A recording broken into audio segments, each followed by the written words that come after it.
Plus শুভেচ্ছা জানাই।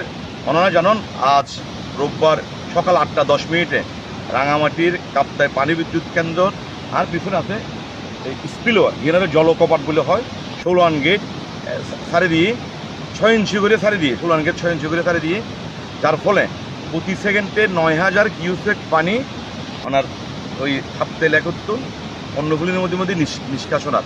আপনারা জানেন কাপ্তাই এলাকার পানি ধারণ ক্ষমতা 109 ফুট মিন সি লেভেল, কিন্তু গতকাল রাতেও 108 ফুট মিন সি লেভেল পানি ক্রস করছে, যার ফলে এই মানে বিপদসীমার উদ্যোগ ক্রস করছে। এই তথ্য জানিয়ে দেয় কাপ্তাই পানি বিদ্যুৎ কেন্দ্রের ম্যানেজার ATM আব্দুল জাহের, যার ফলে ডিবি কর্তৃপক্ষ লেক ব্যবস্থাপনা কমিটির বেগুনাঙ্গ হতাশ হয়ে আজ রোববার সকাল 8:10 এই পানি বিদ্যুৎ কেন্দ্রের 16 গেট সারি দিয়ে এই পানি কাপ্তাইরে রাঙ্গুনিয়া রাউজান হাটাজারি ওইরা বঙ্গোপসাগর যাইব। তবে পিডিবি কর্তৃপক্ষ হয়ে যায় আতঙ্কিত নইবার কোনো কথা নাই, মানে এরকম 6 ইঞ্চি করে পানি প্রায় সময় আগো গত বর্ষাবেলা থাকছি।